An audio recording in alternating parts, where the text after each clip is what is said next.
Je vous laisse la parole. Je rappelle que des questions peuvent vous être posées après votre intervention. Il suffit pour cela de flasher le QR code qui est sur votre programme pour nous envoyer donc les questions.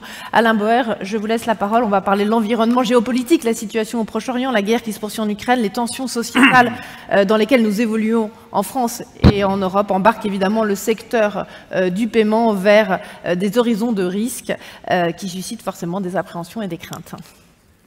Merci de votre invitation. Merci à Jean-Paul Mazoyer d'avoir prévu pour ce début de matinée une cure de pessimisme structuré. Je remercie le gouverneur de la Banque de France de vous avoir remonté le moral avant moi. Nous allons entrer désormais plutôt dans la logique des places d'attraction. Nous sommes dans les nouveaux cirques de chez Disney à 5 ou 6G en descente et en montée, ce qu'on appelle des montagnes russes.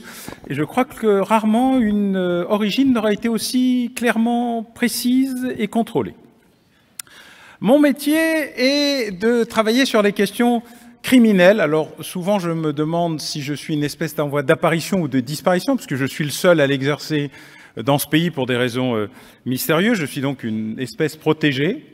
J'ai un certain nombre de collègues sans papier ou clandestins qui essayent désespérément d'avoir l'appellation, mais ça n'est pas toujours facile. Et donc, je vais essayer d'aborder avec vous ce matin à la fois ce qu'est le processus qui permet à la criminologie d'être un outil, une méthode et une capacité à analyser non seulement les criminels, il y en a dans votre secteur, depuis les attaques de banques jusqu'aux opérations menées contre les réseaux et les circuits de paiement, mais surtout de comprendre comment sont les processus qui permettent de déterminer ce qu'est un risque, une menace, une crise et souvent la manière d'y répondre. En fait, Émile Durkheim m'a réglé cette question il y a 100 et quelques années en expliquant que la criminologie, c'était la relation entre un ou des auteurs, une ou des victimes et des circonstances, et nous y avons ajouté aussi la réponse publique ou sociale visant à savoir comment on traite en prévention, en dissuasion, en sanction, un auteur. Dans la réalité, la criminologie est une science purement clinique, quasiment médicale. Elle fonctionne ou elle devrait fonctionner avec un diagnostic, et le diagnostic doit être partagé, il doit donc être construit, et nous le faisons avec les opérateurs bancaires, financiers, sportifs, sécuritaires, militaires, sur l'ensemble des terrains qui concernent les questions criminelles, et il ne manque pas. Le pronostic doit être discuté, car il permet de savoir si on peut ou pas vous sauver, s'il y a lieu de passer directement en soins palliatifs ou s'il y a encore un espoir à la récupération, si on fait Dr House en vous tuant 13 fois avant de vous sauver la 14e ou si on peut s'en passer. Et puis nous avons un débat thérapeutique qui souvent est lui extrêmement disputé. On a le droit de se fâcher très fort et de se mettre en colère. Et il se trouve que la France est un pays absolument formidable car nous avons les meilleurs thérapeutes du monde sur de nombreux sujets, le mien en particulier, mais pas seulement, en général sans aucun diagnostic. C'est la capacité rare de notre État central à pouvoir décider de tout sur tout, en ne s'adressant jamais à ceux qui savent ni ceux qui sont sur le terrain, pour leur expliquer ensuite comment faire, puis constater qu'effectivement ça ne marche pas aussi bien que c'était prévu, et essayer de réparer les erreurs a posteriori. J'ai beaucoup entendu parler tout à l'heure de l'euro numérique. Ça m'a rappelé à peu près l'apparition de la trottinette à Paris. Le sujet était formidable. La question, c'est de savoir comment on va gérer les effets pervers et secondaires. Et effectivement, comme le disait très justement le gouverneur de la Banque de France, vaut mieux être en train de conduire la voiture en évitant les trottinettes que de simplement être sur le trottoir en se les prenant directement en pleine figure. J'ai appris ce métier dans un espace un peu particulier qui était le cabinet du Premier ministre Michel Rocard, où, ancien vice-président de la Sorbonne, j'avais vocation à m'occuper des questions académiques et universitaires. Et à l'époque, ça se passait un peu comme du temps de feu le service militaire, vous savez, au millénaire dernier, dans l'ancien monde, comme on dit aujourd'hui, où quand tu parlais anglais, tu avais droit à la corvée de patates. J'ai eu droit, moi, à 3 mini-crises, 4 en fait. Une première qui s'appelait le retour de la paix civile en Nouvelle-Calédonie. Bon, ça, c'était un événement imprévisible. Le second a été la chute du mur de Berlin. Le troisième, la guerre du Golfe. Et le quatrième, l'attentat contre l'avion d'UTA en Afrique. Ce que j'appelle un bizutage, un peu brutal, puisque j'étais à l'époque l'adjoint du conseiller aux affaires de sécurité intérieure, Émy Pautrin, ancien directeur de la DST, et qui avait récupéré cette mission, et j'étais la petite main qui était censée l'accompagner, le junior de service, ce qui m'a permis de découvrir les dures réalités du monde, et notamment de constater qu'à l'époque, les crises se suivaient avec un petit moment où on se remettait pour se préparer à la crise suivante. Il y avait le tout venant quotidien, la crisette, et quand on n'a pas de majorité au Parlement, c'est une crisette relativement développée, donc j'ai plus passé de temps dans l'immeuble pas loin d'ici qu'à Matignon, mais au moins on y découvrait les dures réalités de la vie. Nous avons à cette époque-là inventé, et il m'est arrivé d'être extrêmement critique sur mes prédécesseurs dont je ne comprenais pas pourquoi ils n'avaient pas vu ce qui m'apparaissait 20 ans plus tard comme le nez au milieu de la figure, puis de mes successeurs dont je constate à peu près la même chose désormais, mais j'ai dû procéder, avec cet ouvrage dont vous avez parlé tout à l'heure, à une forme d'introspection, c'est-à-dire voir pourquoi moi-même je n'ai rien compris à ce qui était devant mon nez. Les trois crises en question de 1979 à Kaboul, à Téhéran et à la Mecque, qui se traduisent par trois crises en 1989, la chute du mur et le début du désordre du monde, commencent par 10 ans de paix supposée, de globalisation heureuse, d'un Erasmus géant, où il n'y avait plus d'ennemis, plus d'adversaires, plus que des amis, des consommateurs et des fournisseurs, bref, un endroit où des bisounours heureux gambadaient dans la luzerne et où, après tout, nous n'allions connaître que la paix. Végès, qui était un inspecteur des finances, comme quoi il m'arrive d'en dire du bien, expliquait que, inspecteur des finances romain, que si vis pacem parabellum, si tu veux la paix, prépare la guerre. Et nous avons voulu la paix en nous préparant à rien. De ce fait, l'ouverture généralisée de tout, la fin du régalien. Je rappelle que le régalien, c'est la protection des institutions, c'est à peu près ce qui nous reste, la protection des frontières, nous avons sous-traité aux plus faibles et aux plus lointains d'entre nous, et la protection de la monnaie, disons que la question a été relativement relativisée, à la fois par la création de l'euro, qui est un espace de stabilité, les problématiques de ceux qui n'y sont pas entrés, et parfois même de ceux qui en sont sortis, en tout cas de l'Union européenne, qui ont provoqué un réalignement des planètes, car le départ de la Grande-Bretagne n'est pas seulement une satisfaction pour la place de Paris, mais aussi une interrogation sur la puissance monétaire et financière des anciennes puissances coloniales et de la manière dont elles gèrent la suite. Nous avons été marqués par deux phénomènes durant ces 10 années merveilleuses, l'amnésie et l'aveuglement. L'amnésie des guerres passées et l'aveuglement sur les guerres futures. Et nous avons mis très longtemps à comprendre ce qui nous arrivait, puisqu'il a fallu attendre 1999 et la guerre en Yougoslavie. Yougoslavie était une sorte de mini-Europe entre deux empires qui a éclaté un peu comme le dégel une fois qu'on laisse le congélateur de l'après-guerre ouvert. Ça s'est effrité lentement, et au fur et à mesure des intérêts souverains, des problématiques propres à l'Allemagne, et des enjeux qui étaient ceux de la tentative de sauver une Russie en voie d'effondrement, il a été décidé unilatéralement, par un organisme qui n'est pas l'Organisation des Nations Unies, mais l'OTAN, de procéder au bombardement de la Serbie pour mettre fin aux exactions commises contre les populations bosniaques. Ce jour-là, Evgeny Primakov, Premier ministre de Russie, Premier ministre de Boris Eltsine, aidé par Vladimir Vladimirovitch Poutine, l'homme de l'Ouest à Moscou, celui qui procédait à la dénucléarisation, qui faisait visiter aux agents de la CIA les sites nucléaires pour bien montrer que la Russie procédait à la création de ce grand espace de liberté et de commerce qu'ils appelaient l'Eurasie. Alors nous aussi, mais dans l'autre sens. Je ne suis pas sûr que nous parlions exactement de la même chose, à l'Ouest comme à l'Est, a décidé de faire demi-tour alors qu'il arrivait avec un plan de paix pour mettre fin aux exactions en Serbie, parce que l'OTAN venait d'annoncer que le bombardement allait commencer alors même qu'il n'avait pas atterri à Washington. En rentrant à Moscou, Evgeny Primakov, qui est né à Kiev, ce n'est pas un hasard malencontreux, mais un élément qu'il faut prendre en considération, réunit le Conseil de sécurité russe et dit la chose suivante, devant Vladimir Poutine qui en est le secrétaire: tout est fini entre nous. Pendant des dizaines d'années, nous avions cru que nous étions les méchants et qu'ils étaient les gentils. Nous sommes les mêmes. La guerre avec l'Occident vient de commencer.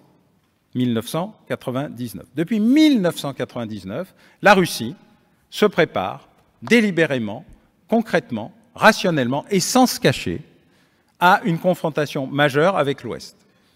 Et pour des raisons mystérieuses, car nous ne croyons jamais à ce qu'on nous dit, c'est ce que j'appelle l'effet Mein Kampf. Alors, ce n'est pas une réduction à Hitler-Homme, entendons-nous bien, c'est une facilité, mais Mein Kampf a été produit à 33 millions d'exemplaires en allemand et quelques centaines de milliers en français.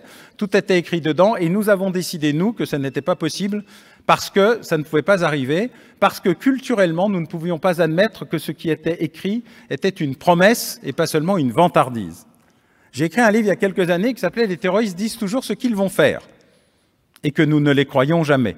Nous faisons d'immenses efforts pour ne les croire ni les entendre quand ils l'écrivent, le chantent, le crient, le YouTube ou quel que soit l'autre élément utilisé. Parce que culturellement, nous n'admettons pas que ça soit possible. Or, ce que les terroristes font, les dictateurs le font aussi.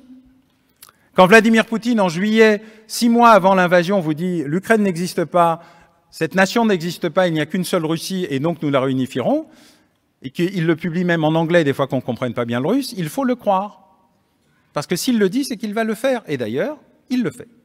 Si Xi Jinping vous dit « je réunifierai Taïwan en 2032, en 2035 ou avant, par la démocratie, la compréhension ou la force », ça n'est pas une vantardise, c'est une promesse, une annonce, elle est publique, réitérée, précisée. L'armée populaire de libération n'a jamais autant investi dans sa modernisation maritime et nucléaire. Ce n'est pas un hasard, c'est une promesse, une garantie, et elle sera livrée. La problématique que nous avons aujourd'hui est d'enfin décider à croire ce qui est devant nos yeux. J'enseigne et je forme les analystes du renseignement de la communauté française du renseignement, que ce soit le renseignement économique, qui n'est pas de l'intelligence, c'est comme l'intelligence artificielle. Je suis sûr qu'elle est très artificielle, je ne suis pas sûr qu'elle soit encore très intelligente.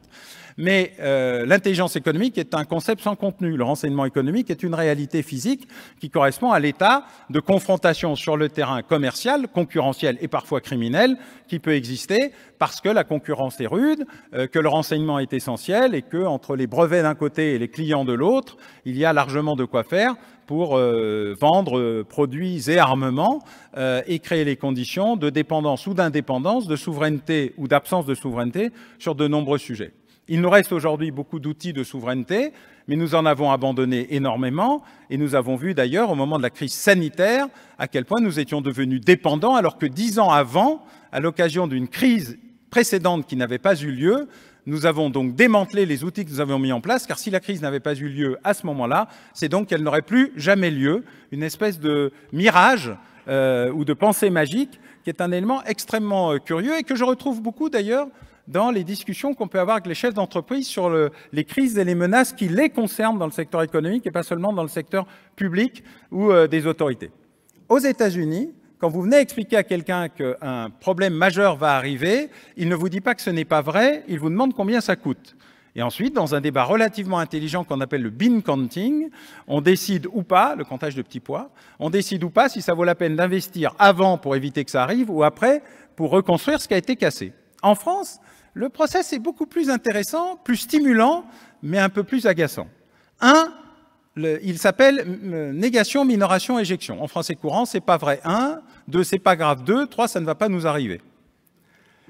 Et alors, il y a un petit côté curieux qui est de dire non seulement on ne va pas se préparer, mais en plus, si on se préparait, on ne sait pas qui il est précisément, pourrait nous voir. Alors que sans préparation, on a des chances d'y échapper.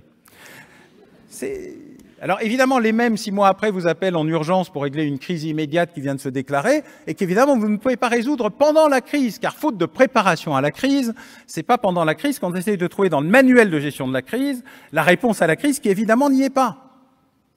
Et donc tout ce processus d'acceptation de la crise comme un outil de gestion naturelle, un problème de production et pas un événement extraordinaire et exceptionnel auquel il ne faut pas penser pour être sûr qu'il ne va pas vous arriver, est une des problématiques purement culturelles et purement françaises, de même que la fraude au président, où on est à peu près le seul pays où quand un pseudo-président appelle qui que ce soit à son bureau, celui-ci se lève au téléphone des fois que l'autre le regarde. La fraude au président est beaucoup plus sophistiquée dans d'autres pays, car ça n'est pas une fraude au président, mais simplement un outil de contournement des dispositifs réguliers et pas une problématique purement hiérarchique. Ce que je voulais vous dire simplement, c'est que au lieu d'avoir des crises successives, nous sommes aujourd'hui face à une problématique tout à fait nouvelle de crise totale. Elles sont là toutes en même temps.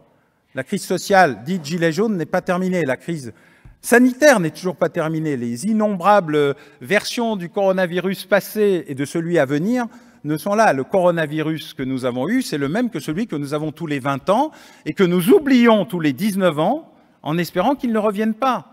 Or, celui-ci a une longue histoire. Depuis la pseudo-grippe espagnole jusqu'à nos jours, nous ne traitons que de la même chose, en faisant les mêmes erreurs, en recommençant systématiquement à oublier ce que nous avions appris la fois précédente et en mettant de côté ce que nous avions prévu comme outil et équipement parce que ça coûte trop cher à maintenir.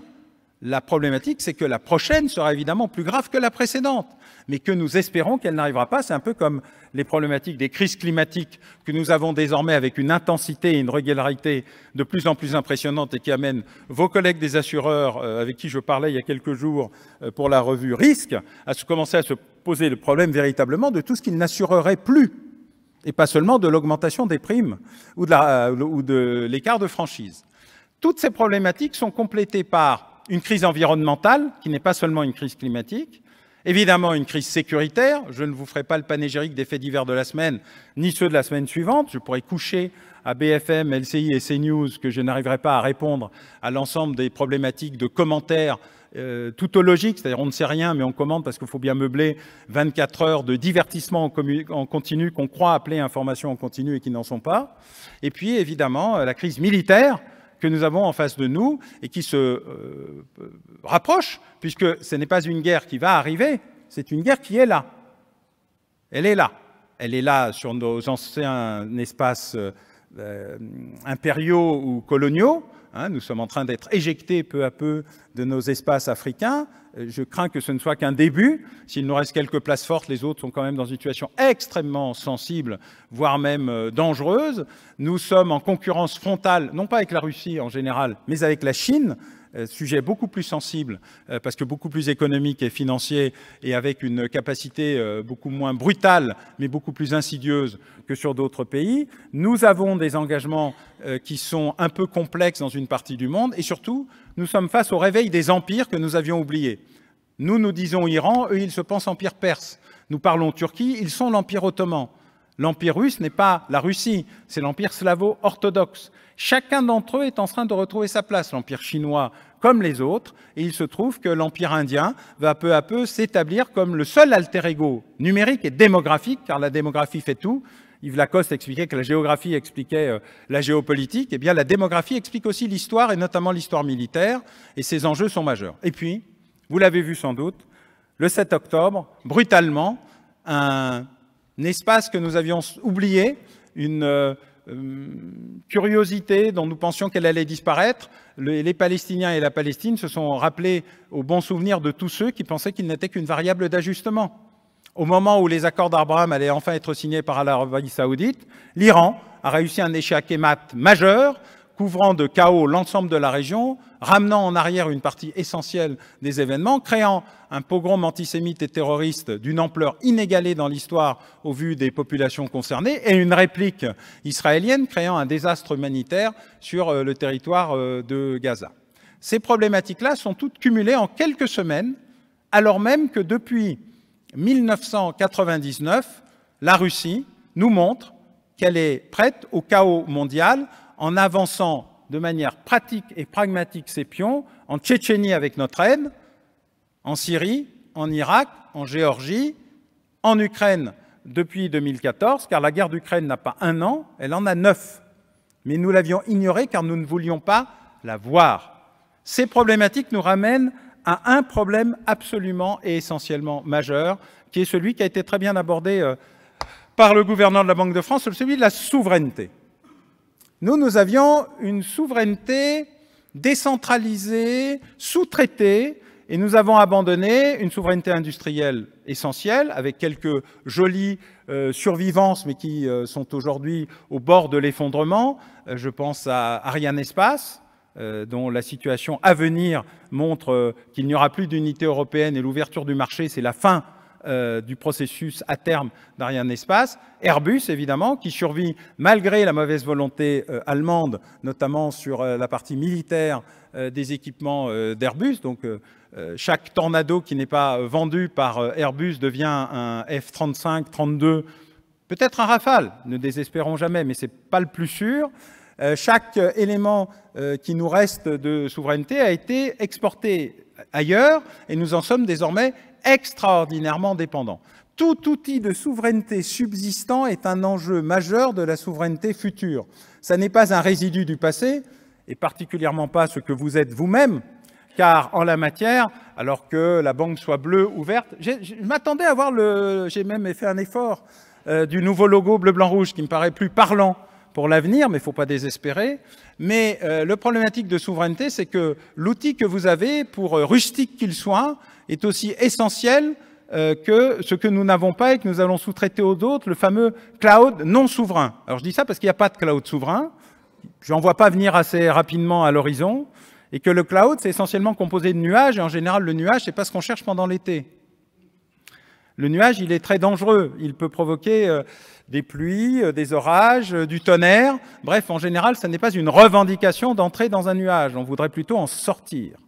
L'œil du cyclone est un endroit intéressant entre deux. Il y a toujours un moment où on re-rentre dedans. Il y a des enjeux de souveraineté et aujourd'hui, ils sont encore largement sous-estimés et très largement ignorés, notamment sur le dernier élément de la crise que nous vivons, le moment qui va être le plus dangereux et le plus important, le plus insidieux et le plus déflagrant, c'est l'espace de la radiosphère et donc les crises cyber. D'abord parce que cyber, ça ne veut pas, et ça n'a jamais voulu dire, sécurité informatique. J'enseigne désormais à des ingénieurs au Conservatoire des Arts et Métiers qui m'expliquaient encore il y a quelques années que la sécurité informatique, c'était un truc et que moi, ce dont je m'occupais était autre chose. Jusqu'au jour où ils ont enfin compris que l'ingénierie sociale, c'était aussi important que l'ingénierie technologique, surtout quand c'était ensemble. 99% des attaques qui sont menées aujourd'hui dans le cybermonde sont menées par des cons pour des cons. Ou en résumé, par des ignares technologiques pour des pauvres victimes qui n'y comprennent rien ou qui se font manipuler. La question qui est posée aujourd'hui, c'est de savoir à quel moment on va comprendre que le 1% qui reste est extraordinairement sophistiqué, extraordinairement technologique, nécessite une ingénierie de très haut niveau, longtemps réservée aux États, mais plus seulement, car pour la première fois depuis 2 ans, il y a des APT, des Advanced Persistent Threat, qui sont des purs mercenaires non étiquetés et sans drapeau. Avant, il était russe, chinois, coréen du Nord, un peu vietnamien, iranien, évidemment israélien, mais aujourd'hui, il y en a qui sont juste là, à disposition, alloués, et donc il y a un enjeu extrêmement important aujourd'hui de réglementation et de gestion de l'espace cyber, et derrière l'espace cyber en termes technologiques et en termes de rançon, de l'espace cyber en termes de déstabilisation, de désinformation, et de mise en cause de la stabilité générale, de ce qu'est aussi un élément de souveraineté, ce qui fait un peuple, une nation, un pays, un État. Or, la France est un pays très étrange. C'est le seul État-nation qui existe. Tous les autres sont des nations-États.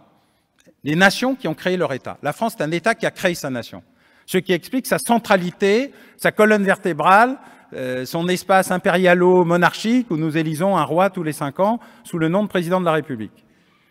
Mais cette problématique-là, c'est que l'État ne peut être que fort, puissant et effectivement adossé à un partenariat public-privé lui-même fort et puissant. Or, l'État en France s'est retiré car il a cru au libéralisme, au libertarianisme, c'est-à-dire au marché sans la démocratie avec la Chine, au communisme de marché, ce qui est assez curieux, ou à la capacité de réguler l'ensemble de la vie publique au nom de la privatisation des profits et de la socialisation des pertes.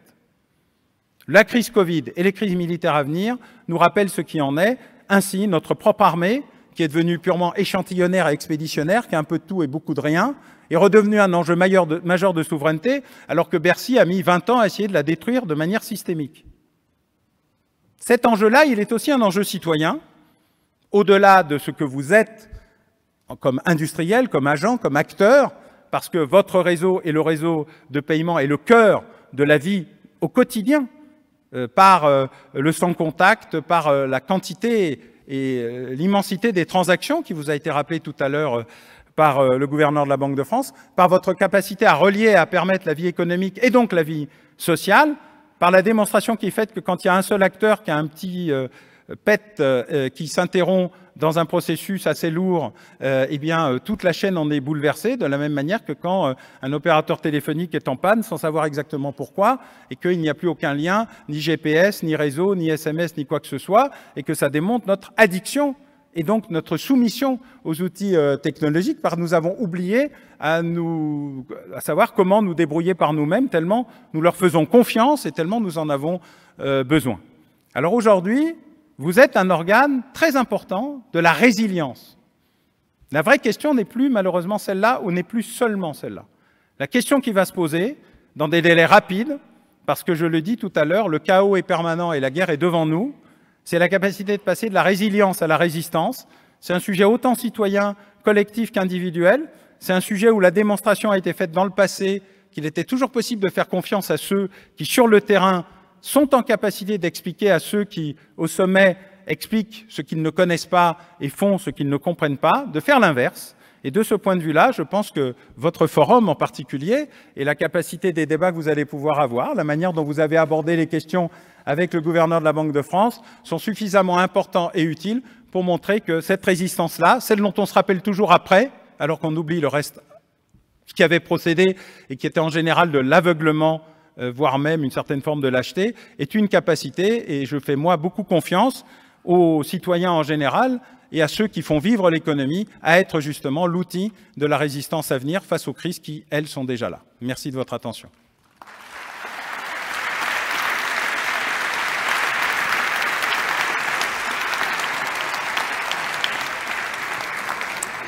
Merci Alain Bauer. On va voir si cette journée va nous suffire pour passer de la résilience à la résistance. Alors, quelques questions qui nous arrivent grâce au QR code que vous pouvez flasher pour poser vos questions à Alain Bauer. Des questions notamment sur les menaces qui pèsent sur les paiements, la souveraineté des paiements. Quelles sont les principales menaces selon vous? Comment vous voyez l'augmentation de la cybercriminalité et l'importance des réseaux sociaux? Comme vous le constatez en lisant les rapports trimestriels, semestriels ou annuels de l'évolution des formes diverses de cybercriminalité, elles doublent ou triplent ou quadruplent par an. C'est la loi de Moore appliquée au crime. Et je pense même que Moore doit être assez dépassé en la matière. L'essentiel, je le dis tout à l'heure, est lié quand même à la vulnérabilité aux facteurs humains. C'est-à-dire, eh bien, si vous recevez un courriel vous proposant de vous faire repousser les cheveux, je prends des sujets qui m'intéressent, d'augmenter pour les hommes leur outil reproductif ou pour les femmes leur outil mammaire, d'accepter de recevoir les 15 millions de dollars que la vieille veuve nigériane a décidé au nom de Dieu de vous attribuer et que vous cliquez dessus. On ne peut pas grand-chose pour vous, si ce n'est de vous expliquer que ce serait une bonne idée de ne pas cliquer. Ensuite, il y a un peu sophistiqué, votre banque, la Poste, le Trésor public vous propose de vous rembourser et bien évidemment ne se rappelle plus quel est votre IBAN ou votre compte bancaire. Bon, un petit peu de pédagogie devrait vous aider. L'appel téléphonique est là un peu plus sophistiqué, le fait d'user de ces éléments pour des personnes vulnérables. Mais aussi, il faut savoir qu'une partie importante des rançongiciels aujourd'hui sont achetés pas cher ou loués. C'est des ersatz de feu l'activité de M. Snowden à la NSA et sont détournés et contournés pour des micro-opérations dont seule la multiplication, le high volume, permet de se faire un peu d'argent pour pas cher et en fonction du choix que vous avez de la carte premium, black, gold, platinum, puisque chaque fois le niveau de paiement avant que l'alarme ne sonne est suffisamment important pour que le coût de l'utilisation du fichier plus du rançongiciel soit intéressant. Et donc, vous voyez un niveau moyen de perte relativement maîtrisé pour un certain nombre d'opérateurs bancaires qui font de plus en plus attention, notamment ceux qui sont très bien observés, puisque je suis un lecteur régulier des productions de la Banque de France. Mais par contre, ça n'est pas le cas dans un très grand nombre d'autres pays où le réseau bancaire est beaucoup moins résilient, les transactions beaucoup plus rapides, parce qu'on n'est pas passé par un processus normal de construction d'un réseau bancaire, de mise en place d'un outil résilient et ancien qui s'est transformé peu à peu par patchs successifs, à un passage direct de rien au téléphone portable. Et de ce point de vue-là, la fraude prend des proportions considérables, aidée d'ailleurs par des opérateurs qui ne vivent que de la fraude. Voilà, je veux dire, chacun sait qu'un outil offshore certes à l'optimisation fiscale qui n'est que le joli mot de fraude fiscale. Et donc tous les dispositifs de transfert, virement, facilité, allégé, etc. ont une utilité qui est, dès lors qu'il n'y a pas de contrôle, eh bien ça sert à peu près tout. Le tuyau de la fraude fiscale sert à tout, à l'argent noir, au blanchiment, à la rétrocommission, un tout petit peu au terrorisme, mais quand même un peu. Quant aux réseaux sociaux, le problème, ce n'est pas le réseau social, c'est l'algorithme du réseau social. L'algorithme du réseau social a pour vocation à vous laisser dans votre zone de certitude.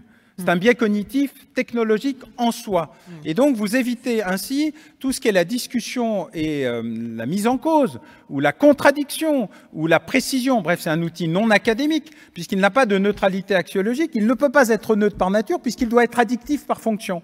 Grosso modo, le réseau social, c'est le fabricant de cigarettes des années 50, dont l'objectif est de vous addicter à la cigarette et de faire durer ça le plus longtemps possible. Donc on a un problème sur cette question. Ce problème, il ne peut être résolu que par la création d'un code de la route numérique, ce que nous ne faisons pas, nous sommes encore dans le Far West, et d'une identité numérique, ce à quoi nous nous refusons comme si c'était une honte d'avoir une identité. Je rappelle que depuis 1539, dans ce pays, on a un état civil. Rien n'empêche d'avoir un état civil avec une adresse numérique basique qui relie à l'ensemble de vos pseudos et qui ne sert qu'en cas de poursuite pénale, et donc notamment en cas de fraude ou de mise en cause, puisque le bénéficiaire deviendrait identifié dès lors qu'un juge en déciderait. Il se trouve que pour des raisons libertariennes de troisième zone, de collègues étatistes qui ont découvert la liberté, un peu comme on va pour la première fois dans une maison de tolérance et qu'on a du mal à en ressortir, il y a un défaut dans le système étatique français de compréhension de la modernité et des réalités. Rien n'empêche d'établir un code de la route numérique pour faire en sorte que voitures, vélos, bicyclettes, trottinettes et piétons survivent à la confrontation sur la route. Il suffit de mettre des feux de circulation, des passages piétons et une petite régulation de la vitesse et de l'usage commun des trottoirs.